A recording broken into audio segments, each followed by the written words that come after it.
300. All right, we're going to take a break. Coming up on SportsCenter, Glavin's out, Maddox is in, but who has the upper hand in Game 1 of the World Series? Mike Tyson's back, but how much does he have left to bring? Father meets son when Florida State meets Clemson with history on the line. And other college football powers face stiff competition. For some, that competition was too stiff.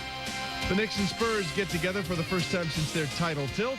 And after 15 seasons and counting, Sir Charles has plans for life after basketball.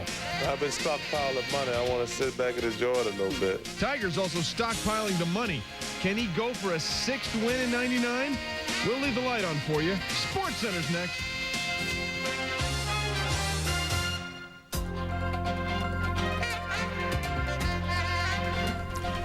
Hello, sports fans. Kenny Mayne and Trey Wingo on this one.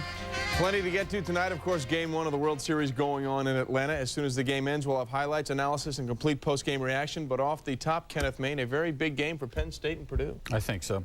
The difference between carrying out a perfect season or not can come down to one play upon review. And in those cases of imperfection, the one offending play can be edited out for the team banquet video. Fourth quarter, very little time, and Penn State was facing the specter of video needing to hit the floor. That's if Purdue's Drew Brees hit one more receiver. Pick it up right here. We foreshadow LeVar Arrington would do something impressive. Second quarter, Boilermakers have the ball, and now they don't. Drew Brees has lost it. Arrington's picking it up, and he's on in, 2-yarder. Game tied at 7. Arrington then flying over, blocking the field goal attempt from 37. Then Arrington tries to dislodge the football from his vas deferens as he runs off the field. Third quarter, Penn State lead by 14.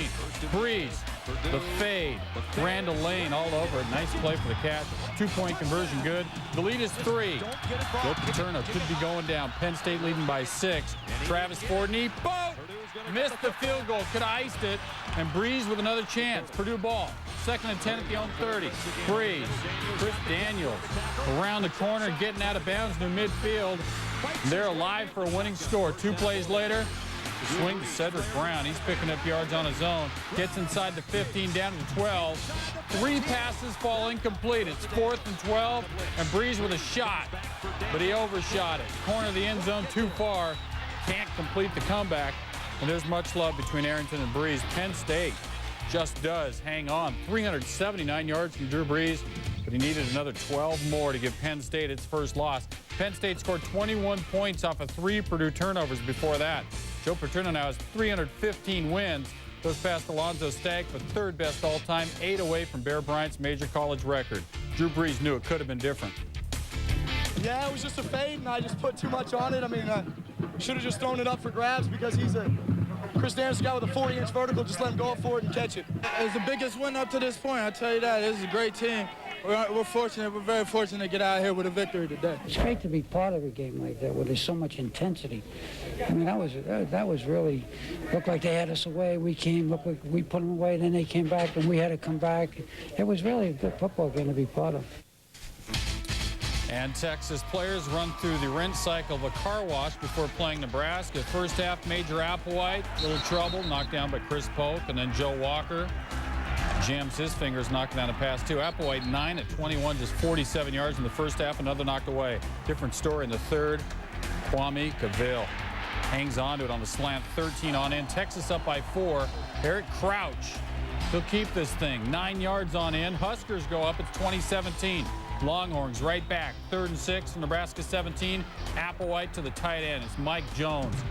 Weebles wobble, but they won't fall down. 17 on in. Major Applewhite coming back in the second half. 8 of 9 for a $166 in the second half. Texas, the only team to beat Nebraska 3 times during the 1990s. This in no way impacts baseball team of the decade voting. Last year, Texas beat Nebraska in Lincoln to end the Huskers' 47-game home win streak. Major Applewhite got another in a comeback.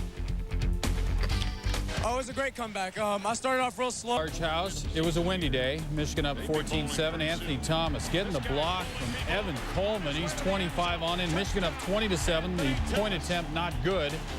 27-21, Illinois trailing. Kurt Kittner avoiding the pressure to Rocky Harvey. Watch as he avoids his natural predators for the sanctuary of the end zone. Illinois goes up 28-27. Michigan driving, 2nd and 5 from the Illinois 28 now. Took a while to develop. Newby over the head of Tom Brady. All they can do is fall, and it lost at 25. Michigan out of field goal range, they got picked off. That's 2nd down from the Illinois 46. It's Rocky Harvey once more. Uses the screen of the ref, got wiped out. He's still going places. Illinois up 35-27. Michigan would get the ball back, down 8. 18 seconds to go. 3rd and 10. Looks like Illinois put it away with that, but then that happened. Into the end zone. Muhammad Abdullah falls on it. That's a safety.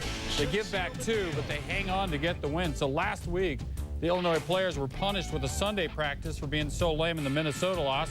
This time they scored as if in practice, 4 straight second-half touchdowns. Kurt Kittner, 4 touchdown throws, 24-33, 280 yards and no picks. Some of the guys just happy to be there. This is my first time at the big house. I always dreamed of playing at the big house, and we came out here. And, we was down, our season was 3-3, and the coach told us to believe and go out there and fight, and that's what we did. Well, Bowden-Palooza hit South Carolina hard this week in the game between FSU coach Bobby and Clemson coach Tommy, the first father-son coaching matchup in Division I, just part of this party. Friday night, Bobby and Tommy went to watch grandson/son Ryan play a high school game. Ryan Bowden's team won 70-10, but on this Saturday night, one Bowden would not go home a winner. 535 media credentials issued for this one, and those are the 2 reasons why. Florida State also got back that guy named Warwick for the game. He did make the start. Second quarter, Florida State up 3. Clemson's Woodrow Dantzler looking for Rod Gardner from 7 yards out. That's a good look. Touchdown, 7-3 Tigers. Still second quarter, same score. Dantzler looking for Mal Lawyer, and he runs unopposed for 49 yards. That led to a Dantzler 1-yard touchdown as Clemson went up 14-3 at the half.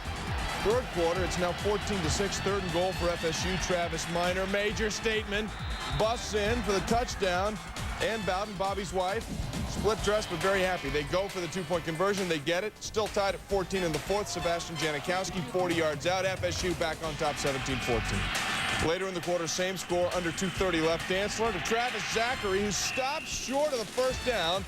So Tommy and the Tigers have to go for the field goal. Tony Lazzaro on for the 40-yard attempt, and no go. Wide left, and Bobby Bowden has seen his share of those, but because Tommy saw his share of one on this night, he gets his 300th victory. The final 17-14, including men's Division I college football and basketball and the 4 major pro sports. Fathers have now won 16 of 18 all-time matchups with their sons. I guess father does know best. Peter Warwick, 11 catches, 121 yards. Florida State has won 8 straight meetings with the Tigers, and following the game, Adrian Karsten got caught up in the Bowden family gathering. We were lucky when I thought Tommy did a better job than we did, but we had probably had more players. Tommy, especially with the pace of your offense and what you did to create defensive confusion for your father's team in the first half. Well, it's no good unless you stay on the field. We're too many 3-and-outs. I was waiting to cross the 50 to run that play. We couldn't cross the 50, and they were too good in the second. They did a great job of coaching in the second half, making adjustments, and we couldn't. Well, you ran out of tricks. You ran out of tricks. Well, Bobby Bowden now becomes just the 5th member of the 300-win club in English among Division I coaches all time. He reached the win plateau in 389 career games. That's the 2nd fastest to the mark behind Joe Paterno, who reached 300 wins in his 380th game last season. SEC now, Tennessee and Bama. The Vols hadn't given up a rushing score all season. 86,869, the largest crowd ever to see a game in Alabama history, and they saw this. Sean Alexander, he didn't run one in, but he went in with the reception. 7-0, tied up on a 26-yard score. Second quarter, Tennessee 2nd and goal. T. Martin fakes the handoff. He's got a bootleg for a touchdown, and we're knotted at 7. But moments later, Martin had to walk off into the locker room with a bruised left leg. Now, before his first possession of the second half, T. Martin on his exercise bike working on his 43-yard touchdown pass muscle, and he worked on it well because on the first possession for David Martin, it's a Martin-to-Martin production.